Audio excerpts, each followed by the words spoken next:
आदरणीय मोदी जी, मंगल प्रणाम। डियर मोदी जी, आप राष्ट्र के नाम अपना संदेश मन की बात द्वारा प्रसारित करते आए हैं। हम भी उसी तर्ज पर 1.5 करोड़ गोरखाओं की मन की बात आपको सुना रहे हैं। गौर फरमाइएगा और समझने की कोशिश कीजिएगा। मेरा नाम CK श्रेष्ठ है। मैं किसी राजनीतिक दल का सदस्य नहीं हूं, ना ही किसी संगठन का नेता हूं। मैं एक मामूली सांस्कृतिक कर्मी और सामाजिक चिंतक हूं और गोरखा जाति का एक साधारण सा सदस्य हूं।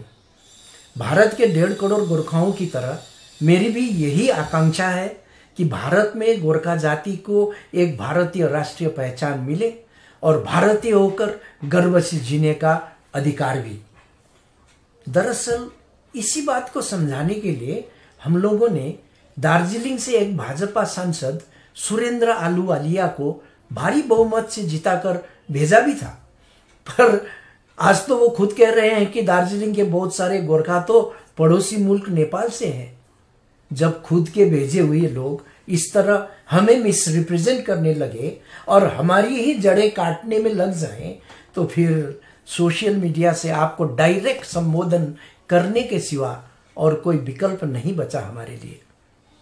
डियर मोदी जी, अब आप भी ये मत पूछिए कि गोरखा कौन है। अरे कितनी बार बताएं कि गोरखा वही जाति है जिसने आज तक भारत राष्ट्र की सीमाओं को सुरक्षित रखने में अपनी जान की बाजी लगाती आई है। जिस नस्ल की ईमानदारी और वफादारी की मिसाल देते देश और देश के नेतागण नहीं थकते। कितनी बार और समझाएं कि गोरखा वही कौम है जिसने स्वतंत्रता संग्राम में महात्मा गांधी की दांडी यात्रा से लेकर नेताजी की आजाद हिंद फौज तक में सम्मिलित होकर अमूल्य योगदान दिया था। और डियर मोदी जी, गोरखा वही बिरादरी है जिसने स्वतंत्रता के बाद भी आधुनिक भारत के निर्माण में, चाहे वो सामरिक क्षेत्र हो या औद्योगिक, चाहे वो खेल जगत हो या कला सृजना क्षेत्र, सभी में अव्वल दर्जे का काम किया है। देश में ही नहीं, विदेशों में भी गोरखाओं ने भारत का नाम रोशन कर कई कीर्तिमान स्थापित किए हैं। और क्या क्या बताएं, और कितना बताएं, और कितनों को बताएं, और क्यों बताएं। अब तो बड़ी पीड़ा होती है, ग्लानि भी होती है। सच में ये क्या है, कैसा देश है भाई। पर डियर मोदी जी, इन सब बातों को आधार बनाकर हमने देश के लिए इतना कुछ किया और देश ने हमें आज तक कुछ नहीं दिया कहने के लिए हम यहाँ आपके सामने नहीं आए हैं ना।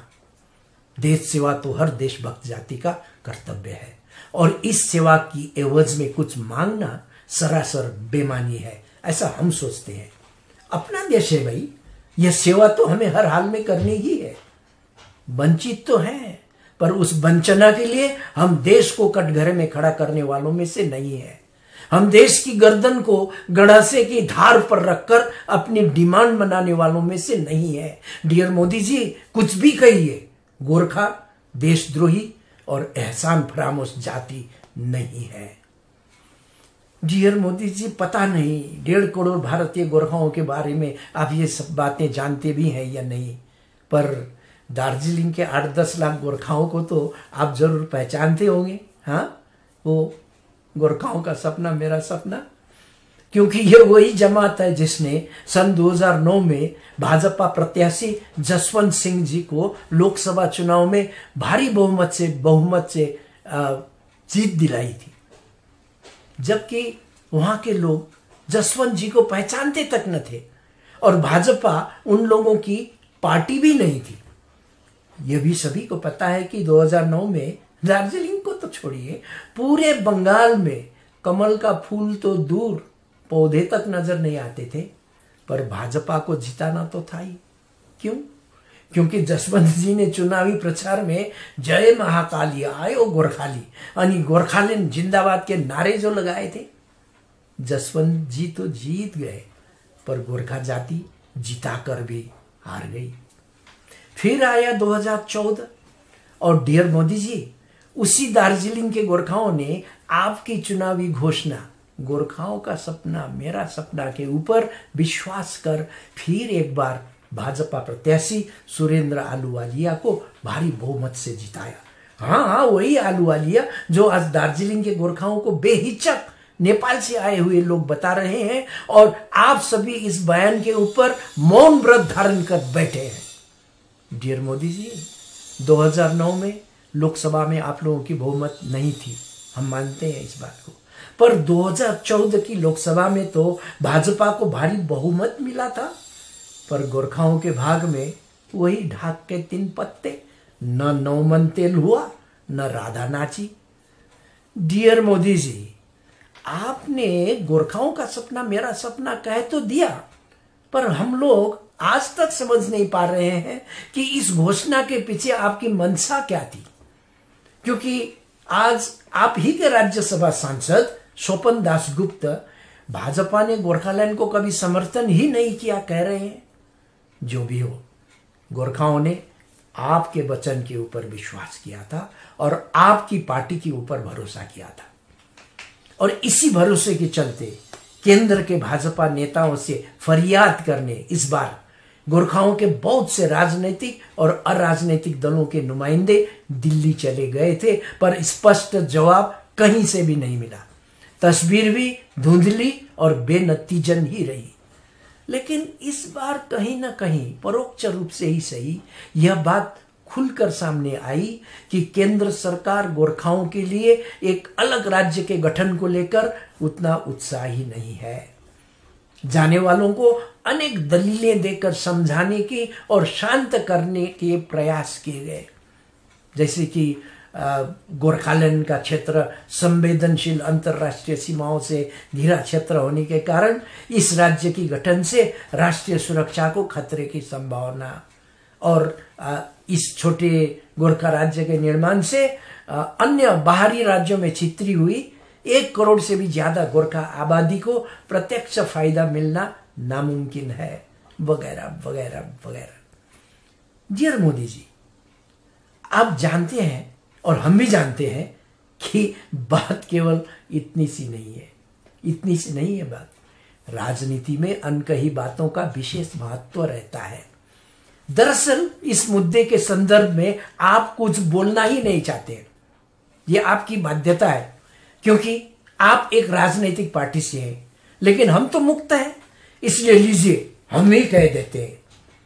लोकसभा में बंगाल से 42 सांसद जाते हैं, जो केंद्र में सरकार गठन के लिए एक बहुत बड़ी और प्रभावी संख्या है, और ये सभी बंगाल के 42 सांसद जिस किसी भी पार्टी से हों, इंक्लूडिंग भाजपा, सभी बंगाल विभाजन के विरोध में थे, विरोध में हैं और विरोध में रहेंगे। गोरखालैंड मुद्दे का पेच यहीं आकर फंसा है, यही है वो अनकही बात। डियर मोदी जी, भाजपा से तो ममता दीदी की पार्टी कहीं ज्यादा स्पष्टवादी निकली। उन्होंने बिना कोई लाग लपेट गोरखालैंड के मुद्दे को सिरे से खारिज किया और कहा बंगाल विभाजन होवे ना। दीदी ने कहा यह दार्जिलिंग का विकास का मुद्दा है, हम विकास देकर ही हल करेंगे। पर उनका तो क्षेत्रीय दल है ना, सो दृष्टिकोण तो क्षेत्रीय रहेगा ही, दार्जिलिंग केंद्रित। उनको तो बस दार्जिलिंग पहाड़ को ही खुश रखना है, जो वो दिलो जान से प्रयास कर रही है। पर डियर मोदी जी, आपकी तो राष्ट्रीय पार्टी है ना, और इसीलिए इसकी सोच भी राष्ट्रीय ही होनी चाहिए, ऐसी हमारी अपेक्षा है। ठीक है, बंगाल का विभाजन करके आप भी यहाँ के 42 सांसदों को नाखुश करना नहीं चाहते हैं, कोई बात नहीं, क्योंकि इससे भाजपा की बंगाल दिग्विजय का सपना गड़बड़ा जाएगा। पर डियर मोदी जी, आपको इस बात पर भी गौर करना चाहिए कि भारत के हर प्रांत से भाजपा ही नहीं बल्कि आरएसएस, एबीवीपी, विश्व हिंदू परिषद, विद्या भारती, आदिवासी कल्याण आश्रम, हाम्रो स्वाभिमान और सरस्वती शिशु मंदिर जैसे अनेक भाजपा सहयोगी संस्थाओं में वर्षों से गोरखा जाति के लाखों समर्थक जुड़े हुए हैं। ये भाजपाई गोरखा भाजपा के साधारण सदस्य से लेकर भाजपा के सांसद, विधायक, राज्य अध्यक्ष, राज्य सचिव और जिला अध्यक्ष, जिला सचिव तक के पद में रहकर सेवा कर रहे हैं वर्षों से। और ये सब भाजपाई भी गोरखा जाति से होने के कारण राष्ट्रीय पहचान भ्रम की मार को वर्षों से झेलते आ रहे हैं।